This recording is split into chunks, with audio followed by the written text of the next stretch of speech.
Hi, everybody. So we're going to go ahead and get started. I know folks are still rolling in and everyone is welcome to this Careers in International Education panel. My name is Leslie Bartlett. My pronouns are she, her, hers, and I'm chair of the Department of Educational Policy Studies at University of Wisconsin-Madison. I'm speaking to you today from forcibly ceded Ho-Chunk land. Today's event is sponsored by the Department of Educational Policy Studies, by the Institute for Regional and International Studies at University of Wisconsin-Madison, the Program in International and Comparative Education at Teachers College Columbia University, and the Program in International Educational Development at Penn GSE. And it's co-sponsored by comparative international ed programs at a range of our sister universities, including American University, University of Edinburgh, George Mason, George Washington, University of Glasgow, Harvard, University of Maryland, Michigan State, University of Minnesota Twin Cities, and OISE at University of Toronto. So we're glad to have folks from all of those programs here with us today.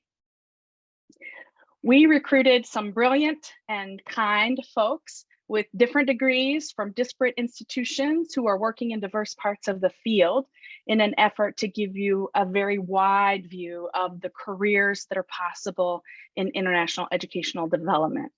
So let me introduce them. And I could say a great deal about each of them. They are so accomplished, but I want to be brief so that we have sufficient time for the Q&A. So first we have Dr. Paul Frisoli. He's a senior program specialist supporting the Children on the Move work at the LEGO Foundation. His programmatic and research experience have focused on play-based socio-emotional learning, well-being, and comprehensive teacher professional development within conflict and crisis settings. He's worked on a range of education in emergencies programming over the last 20 years, specifically with the International Rescue Committee and FHI 360. His doctoral research at University of Massachusetts explored the connections between teachers' continuous professional learning communities and their socio-emotional well-being in acute conflict settings. He's published in peer-reviewed education and emergency. He has published peer-reviewed education and emergency articles and has been an active member of INEE and the USAID EICC network. So second, Kavita Hatipolu is a senior program officer at Results for Development, where she leads collaborative learning engagements in early childhood development, in health, and in evidence-informed policymaking. Across sectors, she has expertise in bringing together diverse stakeholders, from direct service providers to ministry officials, to critically evaluate barriers and then co-develop solutions to address those barriers. Kavita holds a master's degree from UPenn's International Educational Development Program. Her current projects focus on amplifying the role research institutions play in evidence-informed policymaking, both at the regional level through work supported by the USAID Asia Bureau, and globally through the Partnership for Evidence and Equity in Responsive Social Systems, and work supported by the IDRC and the Hewlett Foundation. At R4D, through the Early Childhood Workforce Initiative, Kavita has led country-level analyses of services to strengthen nurturing care and led the implementation of the Home Visiting Workforce Needs Assessment Tool, as well as she has also focused on the delivery and evaluation of parenting programs. Third, Cristabel Pinto is an educator with more than 20 years of experience teaching children, facilitating teacher professional development, designing education programs, and engaging communities in Africa, Asia, and the United States. She holds a master's degree from Bank Street and a master's degree from Teachers College Columbia University. In her role as the Vice President for Literacy at Room to Read, Cristabel leads the design and execution of Room to Read's literacy portfolio across 21 countries, with the goal of ensuring all children acquire both the skills to read and a deep desire to do so. Prior to joining Room to Read, Cristabel was Senior Specialist for Education at Save the Children.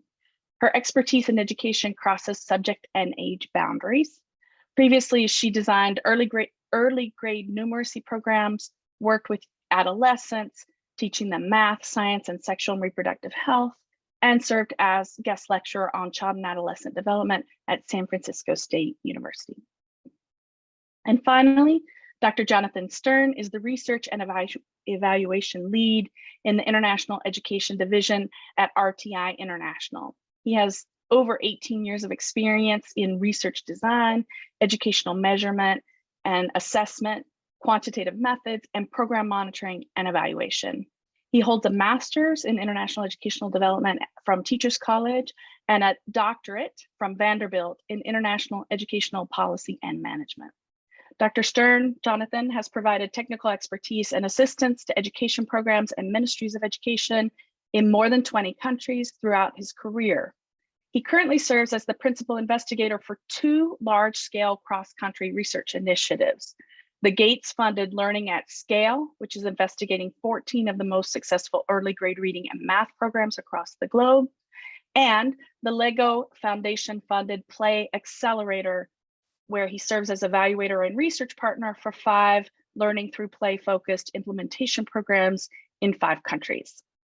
So that's a brief overview of the many accomplishments of our speakers. And now I'm going to turn it over to Dr. Mary Mendenhall, Professor of International and Comparative Education at Teachers College, Columbia University, who will be moderating the event. Thank you. Okay, hello everybody. Thank you, Leslie, and thanks to all of the panelists for joining us today. And I see a very long list of students and graduates and fellow faculty who are also joining us, so thank you so much. We're going to dive right in and spend a little time having a moderated discussion, and then we'll open it up for questions from the audience. So as we heard from Dr. Bartlett, she's already shared a little glimpse of your amazing backgrounds and your current work. But to kick it off, we're going to ask you to take it back a little bit. Can you tell us about your first job in international education, what you were doing, where you were doing it, and if you have a little, quick tip about how did you get it, that would be really helpful. So Paul, can I come to you to kick off the first question? Yeah, thank you for the question. And yeah, my first job in international education was in 2002, which I can't believe that was more than 20 years ago, but I was a Peace Corps volunteer and I was a math teacher in Guinea, West Africa. I think that's where I started kind of learning about what it's like being a teacher with large class sizes of like 90 kids. Also in classes where maybe my classes were very under-resourced. We had chalk and a chalkboard, didn't have a lot of teaching and learning materials. And I also was in Guinea at a time when the civil wars were happening in Sierra Leone and Liberia. So some of my students were refugee and displaced students. So that's when I started to understand that working with students with different needs was important, especially for children who may have experienced different types of adverse events that other children in my class had not experienced, and needing to provide them extra support. So that was really the first exposure I had to education in emergencies as a math teacher. Trying to teach a very compact jammed curriculum, not having a lot of support, and I'm not having a lot of practical strategies on how to get my students up to the levels that they were supposed to be at to sit national exams, while also managing class with kids with a lot of different needs. And that's when I realized that's what I wanted to keep doing. So that's my first job. And how did I get it? I went to a career fair at my university. I went to Bates College, and there was career fairs, and one of the stalls was a Peace Corps stall, and I had a really great conversation with the Peace Corps recruiter, which led to other conversations and talking to other people who had been in the Peace Corps. And I realized that was a viable opportunity for me, an option for me. And I went through the year-long recruitment process, and that's how I jumped into this field. So I'll hand it back over to you, Mary. Yeah, thank you so much, Paul. That's really interesting. And given that I also work in a similar field as you, and some of the struggles that you were identifying back then are still some of the ones we're talking about today, even though things have continued to evolve. So interesting to see some of those through lines, for better or worse, right? Great. Thank you so much for kicking it off. Kavita, can I come to you with the same question? Yeah, what was your first job in international ed? Where were you and what were you doing and how did you get it? Yeah, thank you so much. And it's lovely to be here with you all. Thank you for having me. So I am actually still in my first job that I had in international education. So this is an easier question, I guess, for me. I had previously been working in domestic early childhood work and really found that I loved that field, but wanted to look at some of the same issues on a broader scale. And so that's why I went back to school. As I mentioned earlier, I did the master's program at Penn in international educational development and focused on early childhood there. And so when I was looking for a job, I looked again at R4D. And so the education, the whole organization was still pretty new. We're around 15 years old. And within the education team, the early childhood section was sort of starting to be developed. And we were working with the Lego Foundation, actually. And so that was how I came in to look at some of the early childhood and continue to build that. And I've been fortunate to work further within early childhood development, as well as then go into plenty of other areas within education and some of the allied sectors as well. So. Yeah, great. Thanks so much, Kavita. Christabel, can we come to you with the same question? Yeah, your first job. Sure. Hello, everyone. So my first job was as a consultant for Save the Children, where I developed the teacher training content for their signature numeracy program called Numeracy Boost. And at the time, I was in New York City. I was a full-time teacher, but I was very keen. And so I did this on weekends and over my spring break as a way to get experience in the sector. And I got it by kind of establishing contacts within Save the Children through a fellowship that Save the Children has with various universities in the United States. And it's called a super fellowship. And super is an acronym for Save the Children University Partnership for Education Research. That's available to grad students. So I'd applied for this. I did this super fellowship, and the person who facilitated the super fellowship at Save the Children maintained an email list of all folks who were former fellows. And every time there was a job opportunity, that email list would be, would receive a notification. And it kind of allowed me to be aware of opportunities that were available within Save the Children. So it wasn't an immediate switch from the fellow to this opportunity. There was a couple of years in between, but that's how I came to find out about it. Thank you, Christabel. You actually reminded me, I haven't heard about the super fellows for a while. I think the pandemic disrupted it, and hopefully they're going to rejuvenate that as in our somewhat post-pandemic world. So thank you for flagging that for all of us. We can go back to Save and advocate for them to keep those avenues open. And for pointing out, the interest and opportunity to kind of transition from what you were doing to something else, and how you found that bridge through consulting is an interesting, point and reminder, and maybe something we can circle back to later in the conversation. Okay, last but not least for this first question, Jonathan, let me come to you. Your first job in international education. Sure, thanks, Mary. So when I was thinking about this, I don't know if it counts as my first job, but it's something I talk about a fair amount because of the trajectory. So about the same time as Paul, 20 years ago, I actually went and did a volunteering program in Ecuador where I was working in a school for about half a year. And the reason I bring that up always as a first thing is I kind of love the fact that 20 years ago, I paid to go do something that I now get paid to do. And so I realized that apparently it meant that I started on the right path at the time. And it was a good way to kind of get into it, doing some volunteering work. But my first paid job came, I was finishing up my master's at Columbia. I had been taking some classes with the esteemed Leslie Bartlett at the time, and there was an opportunity to go do this like 3-month program in Southeast Asia where we were doing some research for a program in Cambodia, and it was kind of a hands-on learning opportunity to get summer credit for grad school. And so while there, the thing that I was working on was looking at their monitoring and evaluation system for this program run by CARE International in northeastern Cambodia. And at the end of the summer, I provided them with my recommendations based on not that much. I didn't know all that much at the time, but I knew what I knew and told them what I thought. And they actually asked me if I was interested in staying and working on implementing the recommendations.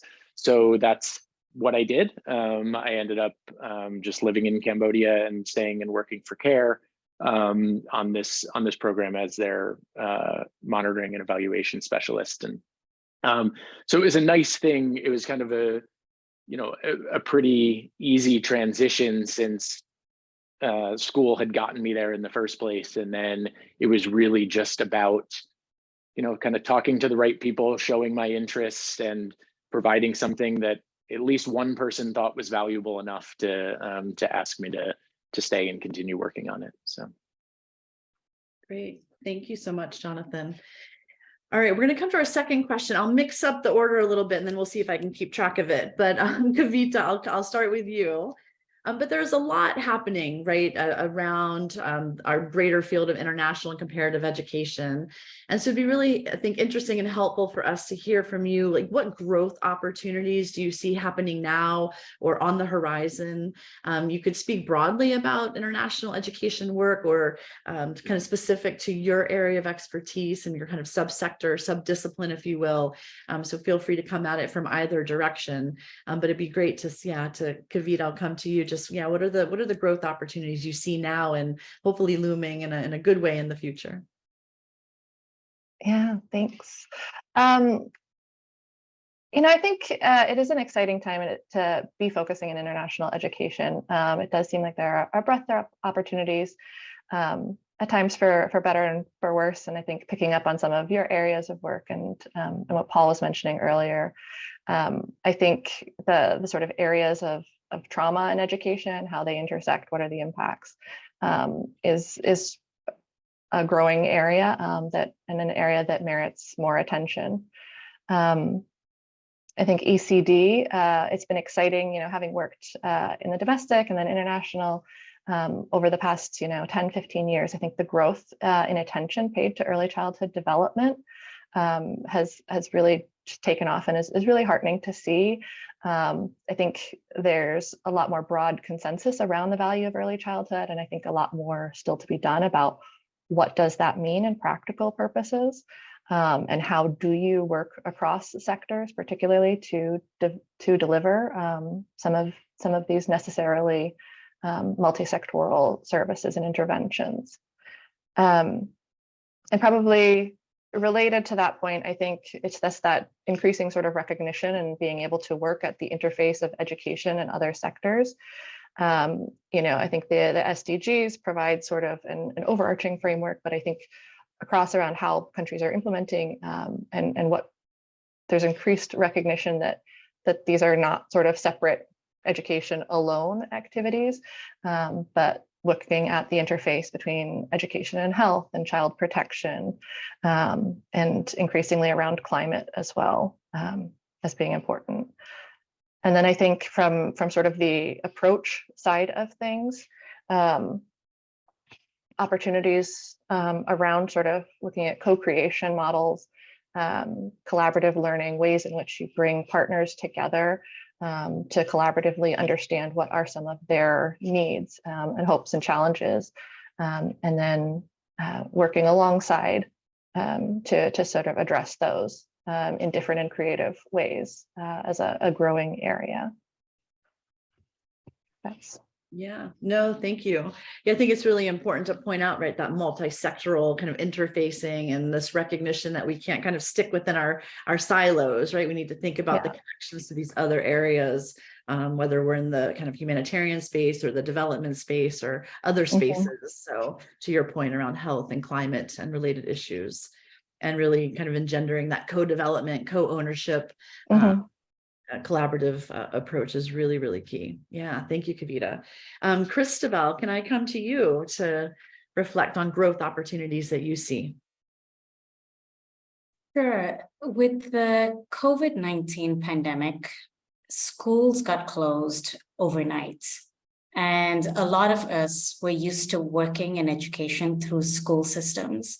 And when schools closed, we were all scrambling a little bit, trying to think about how to reach children in different ways. So I'd say something that became abundantly clear during the pandemic and is still clear to us now is the importance of mixed modalities in supporting children's education. So really thinking of distance learning, the use of technology, radio, TV, engaging families and communities, and expanding on these areas of work so that we can really support children holistically using a mixed modality approach. So that's one thing that came to mind. The second, I just want to second what Kavita said about the intersection between education and other areas. In particular, I was going to second education and the climate crisis is something that we are increasingly thinking about and hearing more about. Supporting children with disabilities. It's always been something that comes up in conversation, when we work with each other, but it's something that remains a gap area. And I don't know that it's done effectively enough. So that's always going to be an area of need until we do it better. Supporting children with diverse needs in the classroom. And then within literacy specifically, since that's the area that I work in, I'd say that I don't think that anybody has really cracked the puzzle of supporting children with comprehension. I think we've made great strides with supporting children with decoding and sort of, lifting the words off a page, but not necessarily extracting meaning from it. So work in that specific area is increasingly important. Thank you so much, Christabel. And maybe in our further discussion with the audience, they can come back with some clarification questions about how to find experiences academically or professionally to gain some of those skills. And I hear you about the disability piece of that. I think, in every meeting I'm ever in, there's always this kind of like, don't forget, but yet there's still this huge gap. And not enough resources. And so where can that drive and that push come from? Both from the employers in the field, but also the students coming and the emerging professionals coming into the space and maybe agitating a little bit more for that change. So thank you for pointing that out. I really appreciate it. Jonathan, let's come to you. What are the growth opportunities you see afoot? Sure. Yeah, I'm happy to be going third and not fourth because as Kavita and Christabel went through, I just kept checking things off my list that I had written down. So clearly a lot of commonalities. The cross-sectoral stuff. I think one other thing, in addition to the climate and education, that we're seeing a fair amount coming out of USAID side is education and health. We're seeing more opportunities that are explicitly designed to bring in both sectors, which I think has been a really nice movement. I think Christabel mentioned some of the COVID impacts, and Kavita also mentioned a bit of it, but I think the kind of psychosocial well-being of children has become a big area, and of teachers and other educators as well, coming out of COVID and the impacts that that's had on people. I'll maybe leave some more of the social emotional learning and play related stuff to Paul, since that's right under Lego's purview. But I think that another thing that I've seen as kind of a bigger picture is a change in the need for more rigorous research. I think international development space and international education in particular has lagged a bit behind. I remember I was at a CIES conference about 15 years ago, and a domestic education researcher was asking what the best journal was in international ed because they wanted to, publish something a study that they'd done. And one of my colleagues said to them, well, the best journal is the Comparative Education Review, but it's kind of like being the valedictorian of summer school. And it might have been a little bit harsh, but the point of it was that a lot of times there was so much more that could be done in the domestic education research space that just wasn't really viable in the international space for a whole host of reasons.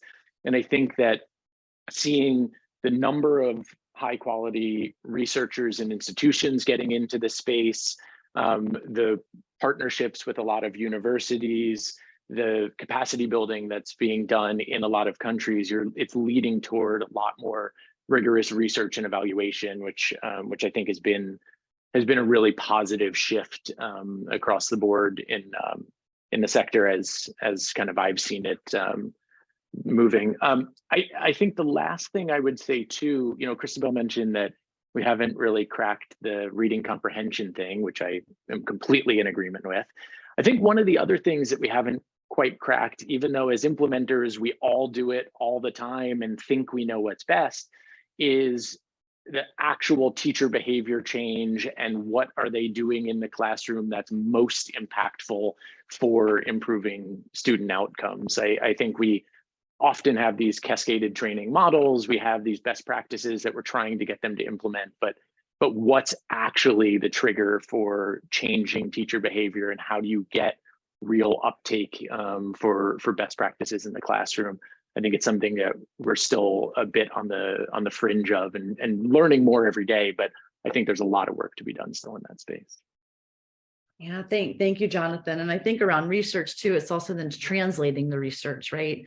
And partnering with others around the policy connections and the practice connections, so that it's usable, accessible and usable, and more quickly, probably, right?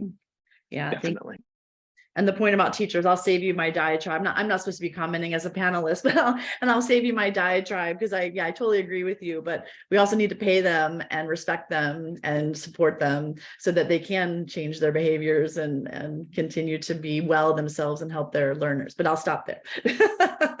But Paul, let me come to you, the unenviable position of going last, but I'm sure you've got great things to say about growth opportunities. So go. Well, I think this is, lovely seeing all the connections between all of us, because every like key topic was what I was also thinking of bringing up, and maybe I'll just go like deeper into some of the topics, because and kind of talk to you folks from like what is happening in the Lego Foundation corridors, right? So that, and maybe that is also a helpful way to frame it. Like some of the things that we're talking about as we talk about ECD is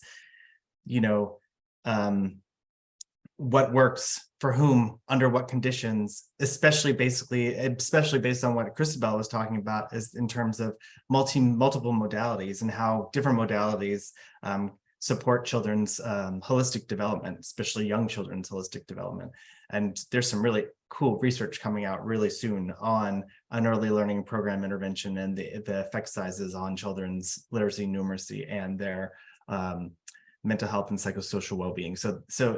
But there's so much more that needs to be done around the ECD evidence space, specifically in humanitarian settings, since there is so much evidence that exists already outside other contexts, but not necessarily in the humanitarian space.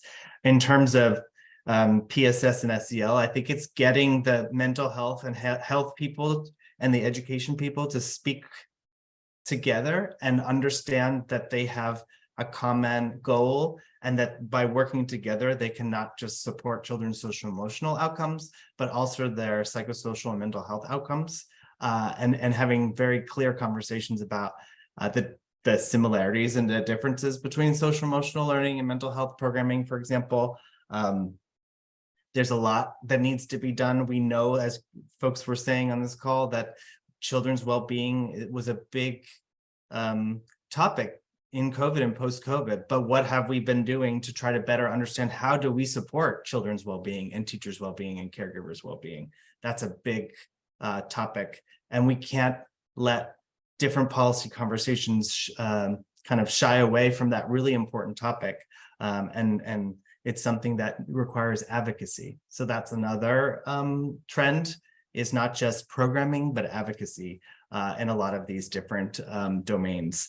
And I wish that's a skill set that I had learned, for example, in graduate school, of what policy and advocacy means, and how you can use your voice and bring your voice together with other interested parties to fight for a specific cause, for example. And then other things that we're talking about in the hallways is around inclusion. What do we mean by inclusion? How can we support different types of children with different types of needs? Also, localization. How can we better support funding directly to local organizations and to refugee-led organizations, for example? How can we change our systems, our granting systems, to be more modern and be more based on trust-based philanthropy? That's a whole skill set that requires folks to come in to help us understand, how do we undo the system and the operational structures we have currently to better support kind of that localization agenda. And there's a system in place in international education that does prevent localization to happen. And being at a foundation who's starting to think about how do we undo that system, it's pretty amazing. And it's something I hope is going to be kind of the norm moving forward, and that organizations actually do the work to be supportive of local organizations and their voices and their participation. And then the last thing I will say is that I'm going to end with teachers. You know, all of the different types of support in education, in emergencies, or in international education, a lot of them depend on teachers. But we have always talked about teachers as like object to influence, to affect your program. And that shift needs to stop. We need to think more about the teacher management aspect and the teacher policies and recruitment and compensation, like Mary was talking about, and teachers' well-being, and look at teachers as the professionals that they are. And that requires donors to change the way that they talk and address and fund the work they do for teachers. It requires contractors to change the way of how they work and their relationship with teachers, and how they should be designing programs with teachers. They should be allowing teachers' voices to come to the forefront of any type of program that would affect them or that would include them, et cetera, et cetera. So I think we have to kind of have a shift in the way that we work with teachers. And those require a lot of different new skill sets that may not necessarily exist currently within different practitioners and researchers and policymakers and donors within our sector. So I think it's a really exciting time to kind of start thinking a little differently at how you can bring your skill sets to bear to these really important systemic changes that need to happen in our field. Thank you so much, Paul. And you really set us up for the next question, which is, you've all laid out the interesting things happening in the field, growth opportunities currently underway or on the horizon. And to your point, Paul, this will require different kind of knowledge sets and skill sets.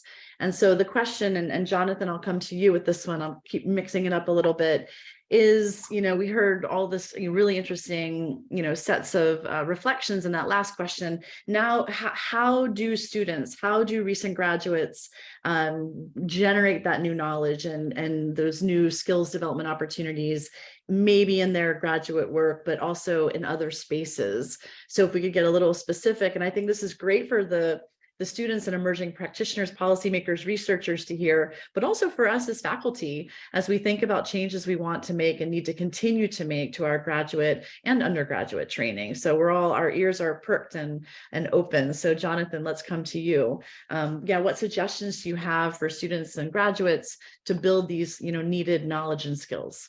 Thanks. Sure, thanks. One thing I just want to quickly say, I have a couple colleagues who would be really mad at me if I didn't mention that numeracy is also an important focus in addition to all of the literacy stuff that we're talking about. I think that foundational literacy and numeracy has been a big push. And as I said, there are a few people who would be very mad if I didn't qualify that on top of the last answer.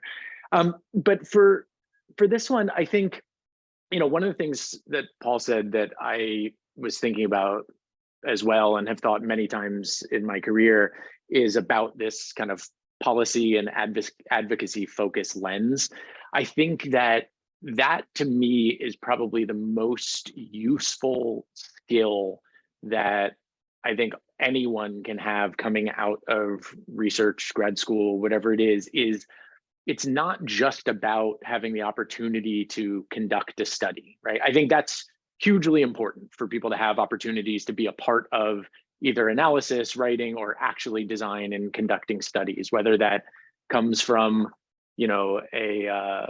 some sort of assistantship with a professor, whether it comes out of a center that a university has, whether it comes from some consulting work, which it sounds like most of us had an opportunity to do at least some point in our lives. I think having that opportunity is essential for people, but understanding the importance of messaging the results of those studies and of that work, to me, is one of the biggest things. I think it's where people falter a fair amount. I think people kind of write a study and they think like, okay, well, I've got my lit review and I've got my whatever analysis and findings I've got, and then they stop short of what are the genuine policy implications of this work, and why is this such an important thing for the reader or the sector to understand and to think about moving forward,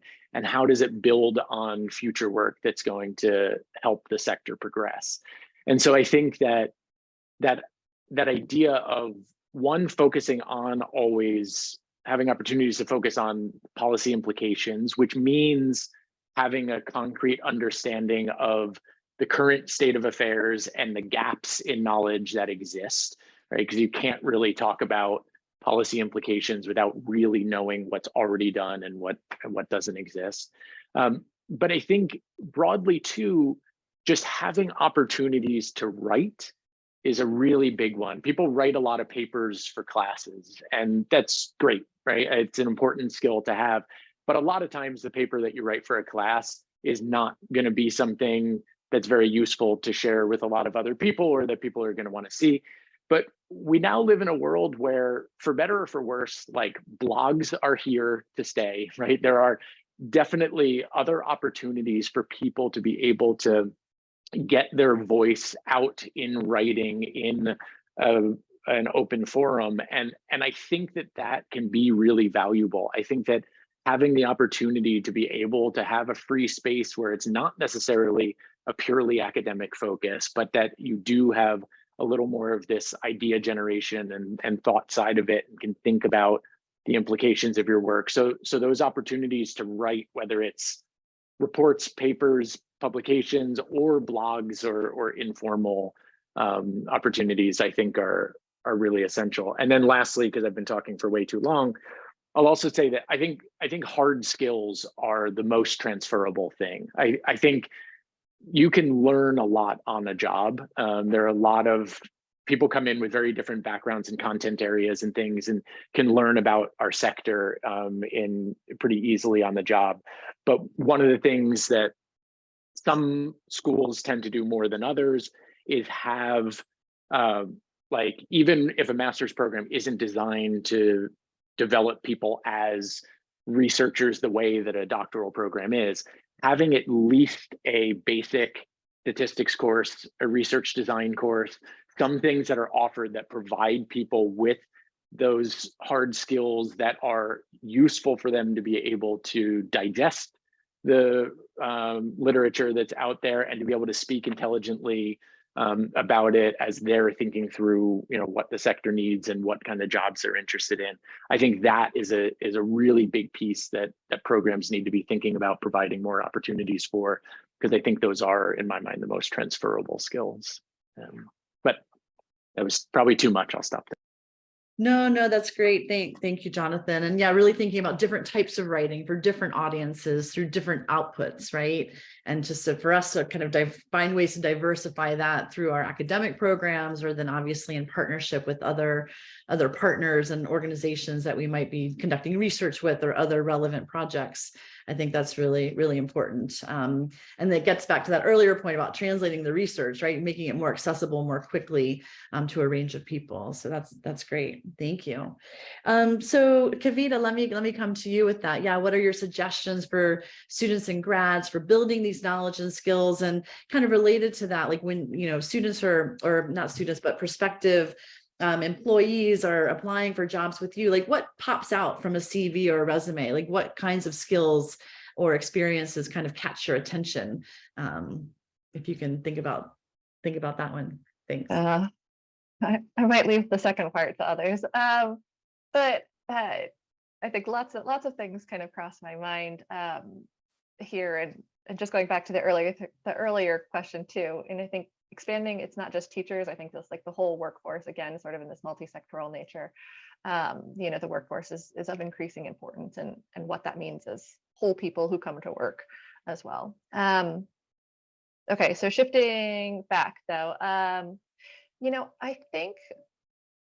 think the hard skills, the sort of know how to do some of that know how to do like the research design things, those are all really important, and I think the necessary foundation. But what I think is a great skill set to have, and I think people at times are challenged by coming into our field, is that you don't always have a template from which to work from. You're not replicating something. You have to think about all of the context and all of the sort of messiness, and well, what is this evidence? Learn how to package it, learn how to bring out those key messages based on the different core audiences. But what does that mean in different relevant to different audiences as well? And I think that sort of opportunities to tackle a topic that is undefined, or a project that is undefined, and be able to define sort of a process and approach for addressing it, be that an intervention or a research design or something, I think is a really critical skill set, because I think, yeah, again, we're not saying when new staff come on, here's this example of a case study. I want you to go do this. This was in Uganda. Now please go replicate this for Tanzania. It's not often that clear cut. And I think that's something that, being okay with that messiness, asking enough questions and recognizing what you don't know, but then being able to put sort of ideas and processes to paper and say like, okay, let's try this out, and sort of being creative and taking an iterative approach are skill sets that I look for and I'm encouraged by. Great. Yeah, thank you so much. I think it's an important reminder, right, to embrace the complexity. There are no straightforward, cookie cutter approaches. We're really trying to get away from that, right? So putting the time in, problem solving, critical thinking, being creative, engaging the partners in those processes, and those kind of the soft skills and the interpersonal skills that come with that are so important. Yeah, thank you. All right, let me come to Paul on that question. Yeah, knowledge and skills. How can students and emerging practitioners, et cetera, build those? Yeah, I have a list of things that I just quickly was thinking about in terms of, is like one of the simple ways is to join professional like learning communities, like or communities of practice, right? To kind of understand what's the ongoing drumbeat of conversations happening in different types of places within subsectors. So, joining INEE, being part of a community of practice for INEE, for example, if you're interested in humanitarian work, there's multiple types of sub themes in INEE where you can really kind of start to digest and submerge yourself into, what do programmatic approaches and evidence-based approaches and advocacy look like in practice. MHPSS.net, the Global Mental Health Advocacy Network, the Child Protection Alliance, all of these different groups have public communities of practice that you can be part of. And that's one way that I jumped into education in emergencies was through INEE once I had come back from the Peace Corps and was doing my grad program. I would also say follow the social media of different donors and organizations that you're interested in, and see what they're like meditating on and what they're like learning about, and the evidence that they're generating. And then really simply, there's a learning platform called Kaya. And if you really want to jump more into education emergencies or early childhood development emergencies, there's tons of online free courses that different organizations have put together that you can just access. So that's like very practical ways of learning new knowledge within this space. And then just the last part of like things that we look for when we're looking at CVs, for example, the foundation. I think really it's really interesting to work at a place with people who are from so many different backgrounds and so many different disciplines. You see the richness when you bring multiple disciplines together. So when we see people who have like, experience in education, but maybe also sociology and design work and maybe economics, it makes you think differently and it helps with your creativity. So I think that's also something I would recommend, is like get out of just the education sector if you can, and like dip your toes into different disciplines to see how they think, because I think that kind of helps think about those critical thinking and real life challenges that come up. And then I guess the final thing is that like always plan for things to not go the way they are. So like what knowledge and skills and experiences can you have that where you have to be flexible, you have to be adaptable, you have to pivot. We're not going to be in a world where you write your work plan and you do the work the way your work plan is. Like that's just not our reality anymore. And we just have to come to terms with like, we have to learn how to be adaptable and flexible and how to pivot. And that's actually it is a skill now. So yeah, so back to you, Mary. No, thanks, Paul. I think, yeah, those are really great reminders too about the adaptability and being nimble and kind of the attitude that comes along with that, right? And a really constructive, positive frame that helps you and helps your colleagues and your collaborators kind of move through. Yeah, thank you. So lastly, yeah, Christabel, your tips about knowledge and skills development. I think the first thing that comes to mind is teaching skills. Like it is really hard to tell teachers what to do if you haven't done it yourself.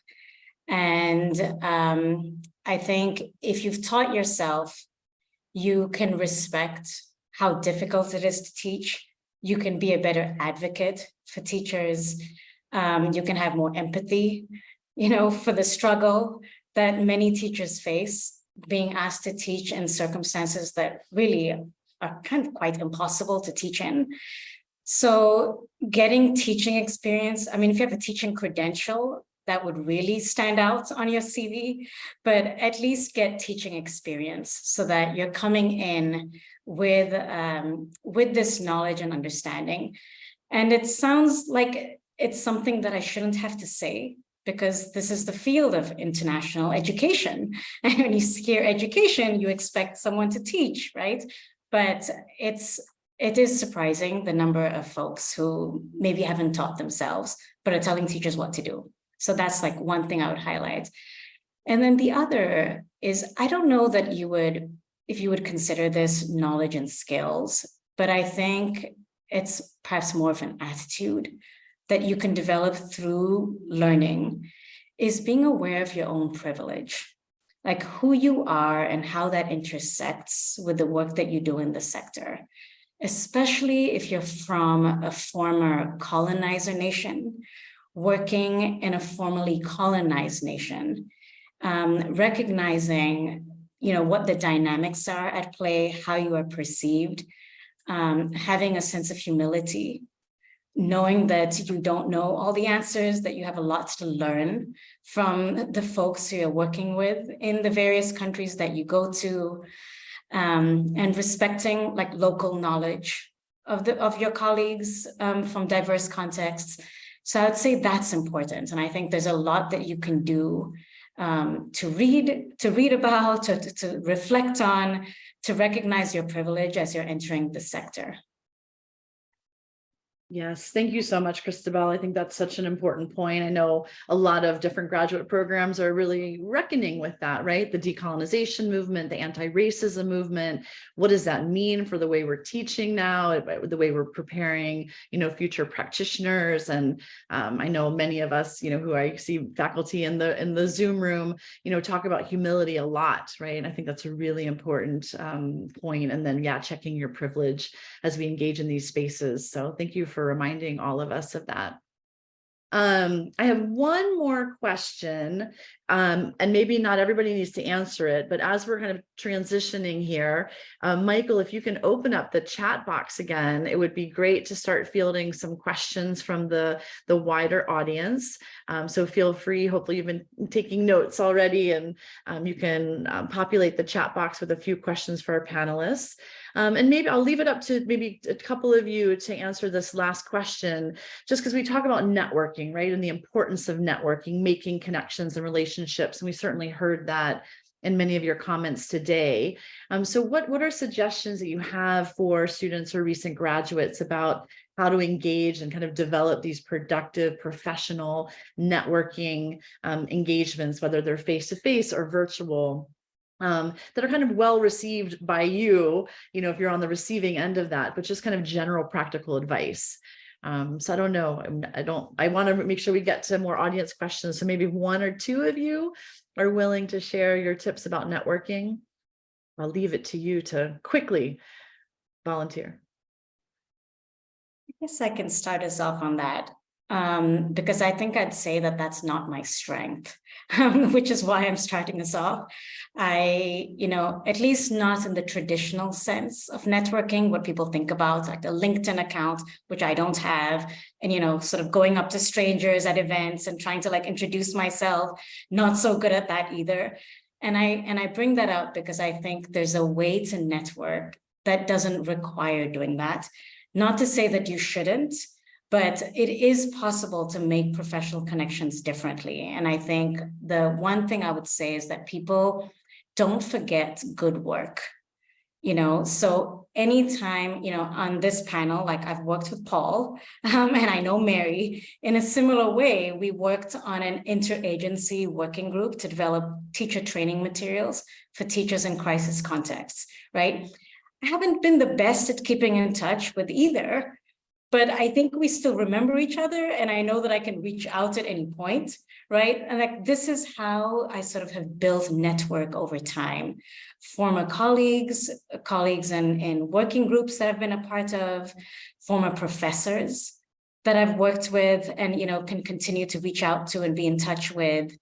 And then I've used writing, like, I think Jonathan had mentioned this, like writing on blog posts is one way of getting your ideas out there and being known and connecting with others. So that's what I would say about networking. Thank you, Christabel. Jonathan, why don't you go ahead and jump in?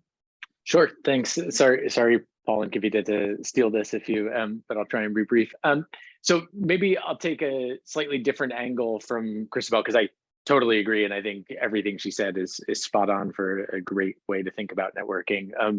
But maybe I'll address it from the kind of informational interview perspective, the kind of reaching out to someone blindly, because it's something that happens a lot, right? Like I get a lot of people reaching out because we either have some person in common or some school in common or something in common, such that someone's interested in reaching out and hearing a little bit more about it, about either the work RTI does or learning about the sector in general.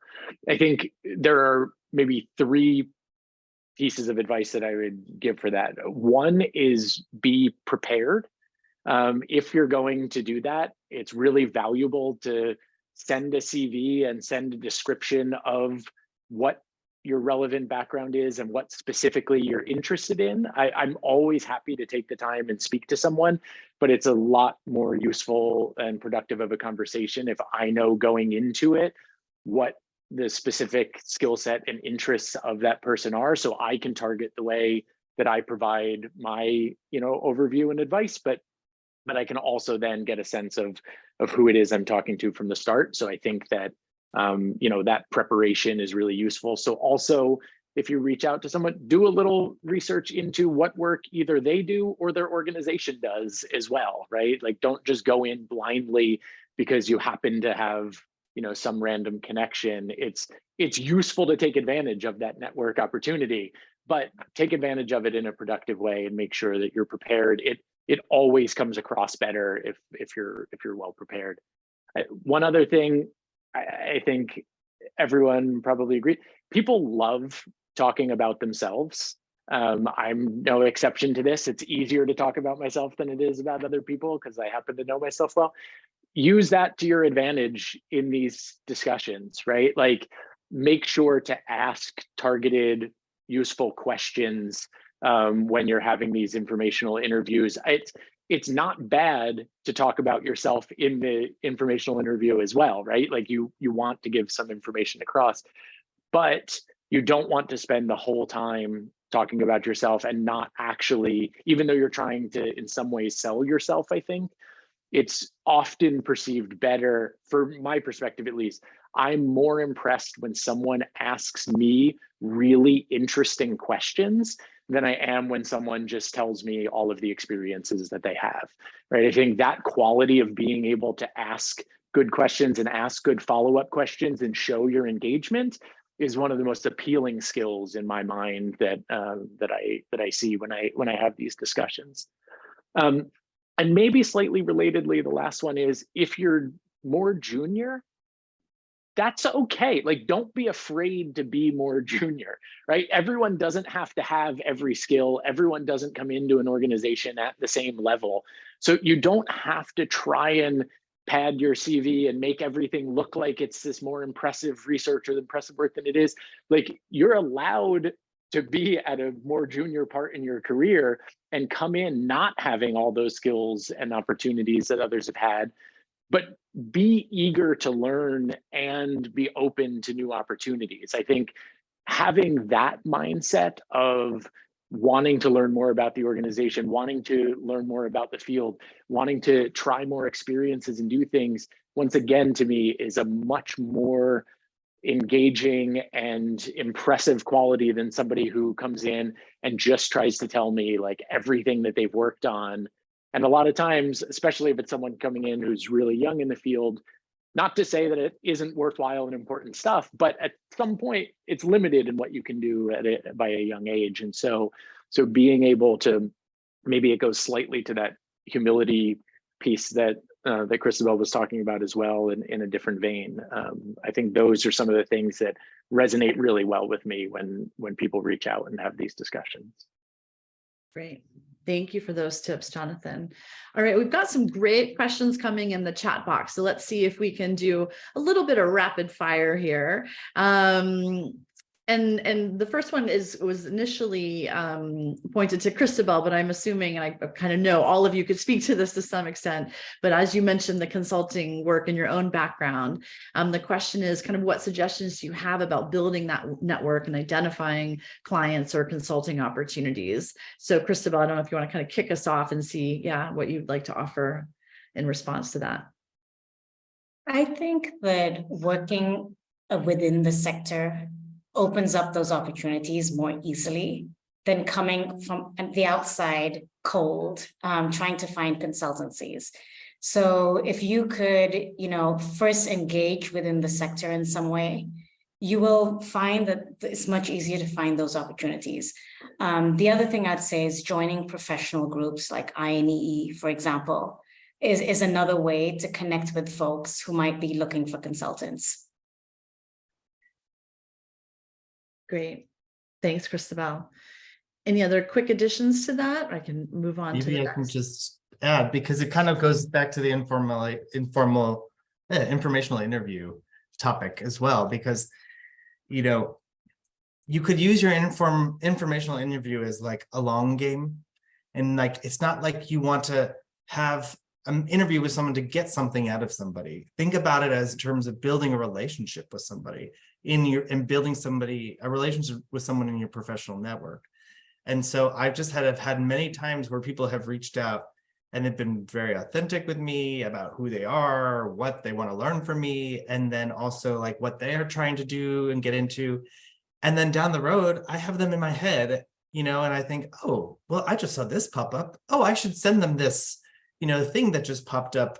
And, it's a consultancy, for example. So it's like you can use your professional network to kind of like be scanning for you too. And so when you do informational interviews, it's like, it's the beginning of building a relationship with someone. And it's like, this is like a horrible analogy, but it's like, if you're going on a first date with somebody, you're not gonna like ask them to get married as soon as you go on the first date.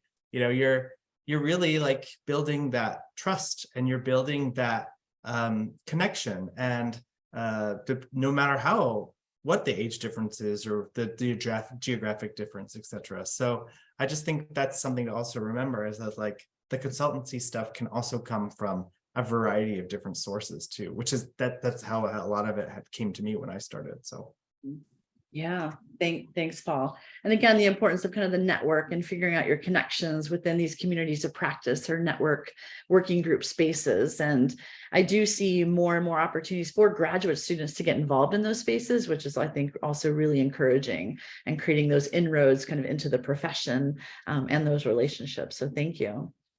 I'm going to try to put two questions together. They're on kind of each end of the trajectory. So we have one question that's just like, where do we identify jobs? Like, what are some sources? And I see some answers here around LinkedIn and following certain people who are really prolific and always posting jobs. And shout out to Dr. Jihye Cha at George Washington for being such a consistent resource for that. But just your tips on like, where are you all posting jobs mostly? Like, are there kind of go-to venues?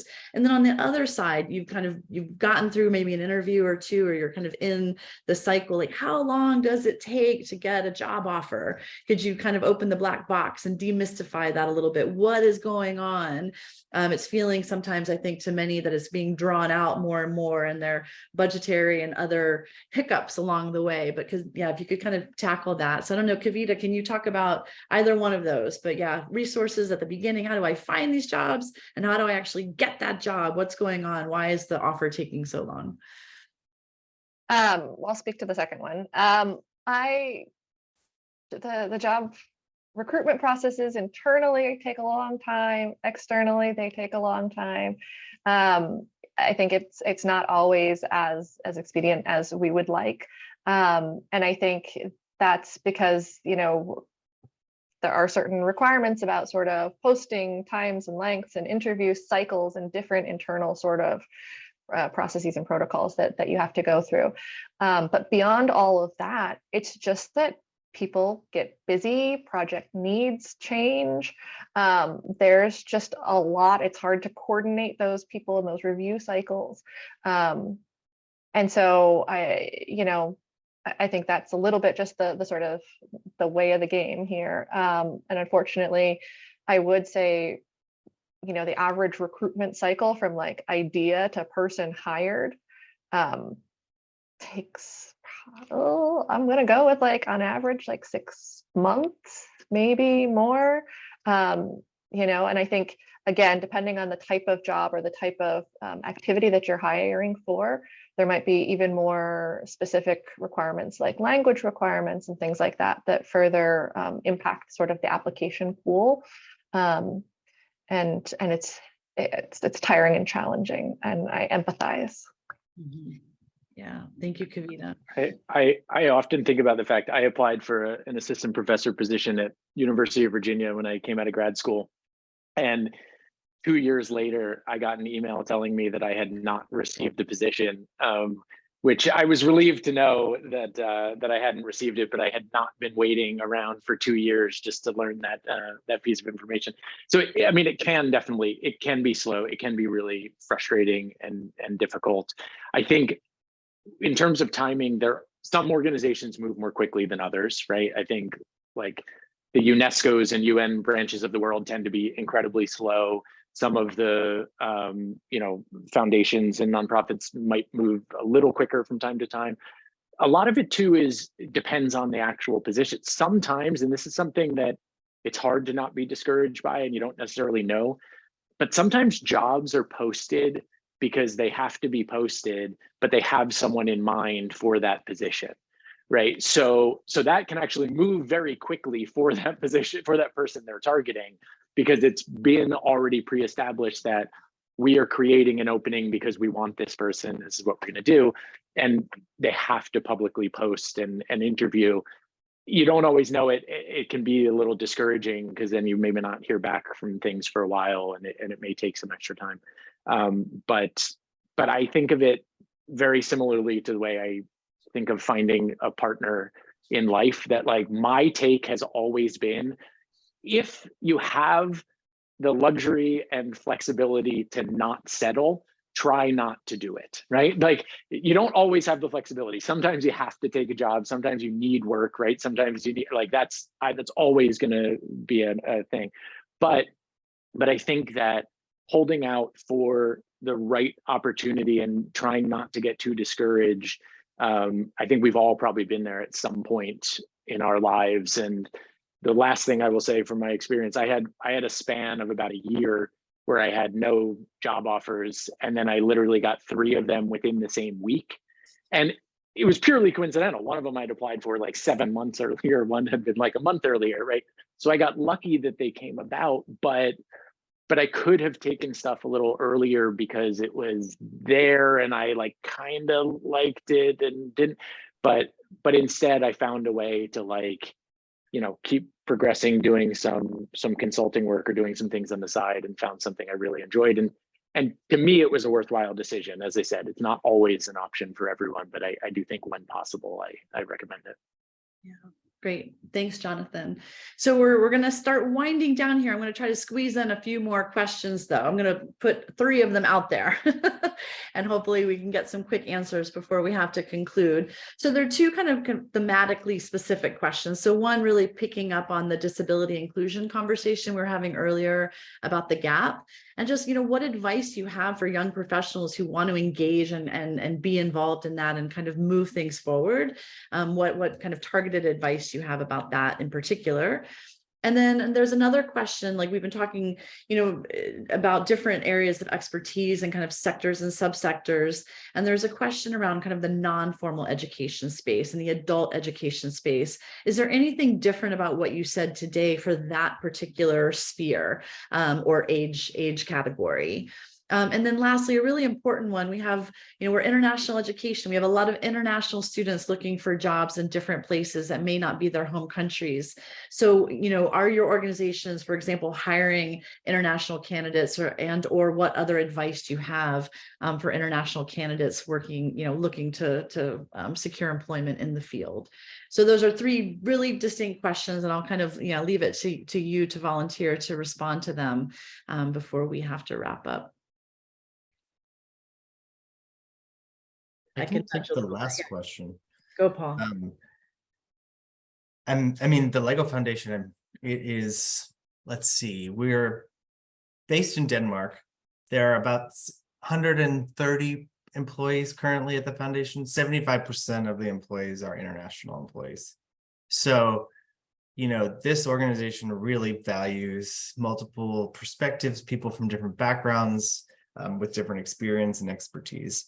And we do have other offices in different parts of the country. So I'll have to say, from my experience, also coming from the US side, before coming to the foundation, I've never worked in an organization that is this able to recruit international candidates, because I've actually have found it quite limited in the United States to recruit and maintain people in different contexts. So I think it's like also just to think about international education, if you can, and if it's possible, you know, think it doesn't have to just be based in the US. There's so much going on in other countries and other contexts. So kind of thinking about the breadth of where, you know, different organizations sit and the different country specific portfolio they have. But I've been very pleasantly surprised here, and it's also a mind shift, an organizational mind shift. I think I'll just stop there. Yeah, thank you so much, Paul. And there's some great responses in the chat box too, so make sure folks check those out. Yeah, any comments around? Yeah, go ahead, Kavita. No, I think I love the LEGO Foundation's international approach. Absolutely. I think it also is, they have a different level of resources than many other education organizations that makes that possible. And so I would just leave it there, I guess. It's great. Expect a lot of applications, Paul. They're coming your way. You're on mute though. I cannot. We don't have any open positions right now, but yeah. In the future. But you're so right, Kavita. Thank you for saying that. Yes. Can anyone, yeah, Cristobal, I saw you come off mute. Yeah, you want to jump in on the disability or the non-formal or both? Yeah. I was actually just going to reinforce what Paul said, that Room to Read also hires globally. Most of our staff are global, and I even based in the countries that they're from. So a lot of my team aren't actually based in the US, even though I am. Mm-hmm. And disabilities, I think the more people that we have who, I'm assuming the person who asked this question is very passionate about this topic and knowledgeable about this topic. I think the more folks we have entering the sector with both this knowledge and passion, the better.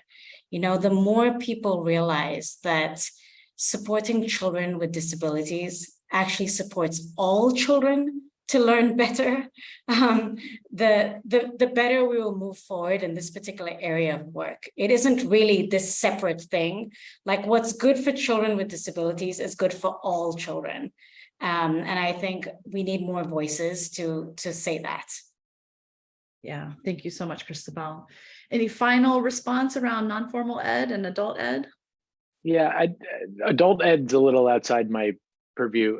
Non-formal, though, I would say much of it is quite similar. I'm part of a non-state actor working group that is mostly organizations that work in the non-formal and non-public sector. I happen to be one of the few that we tend to work more in the formal education, but there's more of a focus on bringing those two sectors together. A lot of the organizations may differ, but a lot of the structures are similar. A lot of the focuses are quite similar. And we also even do work, on like youth programming, on things related to complementary education programs. So we recently did an evaluation in Ghana and another in Senegal on programs that are focused on transitioning kids from out of school into in-school programs. And so I think most of what we discussed holds pretty well for that sector. It just may be some slight nuances in terms of who explicitly does it or who focuses on it a bit more. Great. Thank you, Jonathan. I'm going to turn things over to Leslie, but just a big thanks to our panelists. I really enjoyed the conversation today, and a big thanks to everyone who came and our co-sponsors. But Leslie, over to you. Thanks. Yeah, thank you so much, Mary, for moderating. You have incredible skills at synthesizing and keeping all the plates spinning that I have always admired and really appreciate.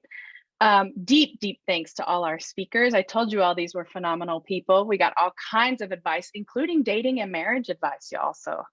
And thank you to Michael Dixon for providing technical support to the event. Thank you to all of you for showing up.